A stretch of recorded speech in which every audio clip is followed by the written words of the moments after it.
मीना नाम की एक दवाइफ रोजाना अपने घर के बाहर आकर खड़ी हो जाती और गांव के नौजवानों को मजे कराने के लिए दावत देती। नेक लोग उसको देखकर अपनी निगाहें नीचे करके आगे निकल जाते और जो अय्याशी और गुनाह करने वाले नौजवान होते उसके पास जाते। जब नौजवान उसके पास जाते तो तवाइफ उनसे पूछती कितने पैसे दोगे। नौजवान कहता 2000 दूंगा तो तवाइफ कहती नहीं, मैं 1 घंटे के 4000 लूंगी, वो भी तुम्हें पहले देने होंगे। नौजवान अपने पर्स से पैसे निकालता और उस तवाइफ को थमा देता। तवाइफ अच्छे से पैसे गिनती। जब पैसे मुकम्मल होते तो गली में इधर उधर देखती और फिर उस नौजवान को अपने घर के अंदर मजे कराने ले जाती। धीरे धीरे गांव के कई लोगों को उस तवाइफ के बारे में पता लग गया। जब मस्जिद के इमाम साहब तक यह बात पहुंची तो इमाम साहब को भी उस तवाइफ के पास जाने का मन हुआ। वो मजे करने के लिए एक दिन उस तवाइफ के घर गए। घर के करीब जाकर दरवाजा खटखटाया। अंदर से वो तवाइफ बाहर आई। जब उस तवाइफ ने मस्जिद के इमाम साहब को अपने दरवाजे पर खड़ा देखा तो वो चौंक गई और पूछने लगी, मौलाना साहब क्या काम है, आप मेरे घर क्यों आए हैं? मस्जिद के इमाम साहब ने कहा,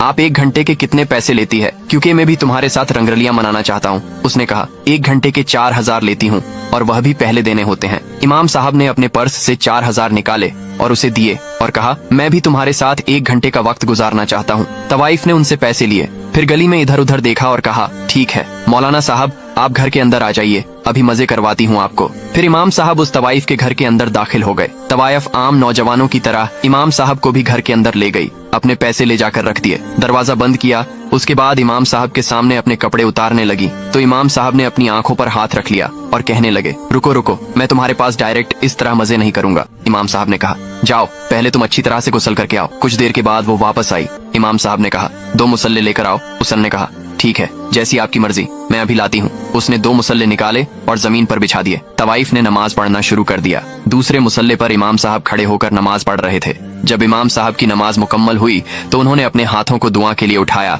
और दुआ मांगनी शुरू की। या अल्लाह, तेरी इस गुनहगार बंदी को तेरी दलीज तक लाना मेरा काम था। अब इसको हिदायत देना, इसको सीधी राह पर लाना, इसको गुनाहों से बचाना, यह तेरा काम है। या अल्लाह, इसको नेक बना दे। और फिर दुआ को मुकम्मल करके अपने तवाइफ से कहा चलो अब मैं चलता हूँ, मेरा 1 घंटा मुकम्मल हो गया। जैसे ही इमाम साहब ने ये कहा तो तवाइफ ने कहा रुकिए मौलाना साहब, रुकिए। इमाम साहब ने पूछा क्या बात है? तवाइफ ने कहा आज तक जो भी मेरे पास पैसे देकर आया, बस उसने मेरे कपड़े उतारने चाहिए, अपनी हवस को पूरा करना चाहा है और वो इसी काम के लिए मेरे पास आए हैं। लेकिन किसी ने आज तक मुझे गुनाह से बचाने की कोशिश नहीं की। लेकिन आप वो पहले शख्स हैं जिसने पैसे देकर मुझे नेकी का रास्ता दिखाया है। मेरे कपड़े उतरवाने में आपको कोई दिलचस्पी नहीं है। मैं भी अल्लाह के हुजूर सच्ची तौबा करती हूँ। आज के बाद चंद पैसों की खातिर मैं यह गुनाह का काम नहीं करूंगी।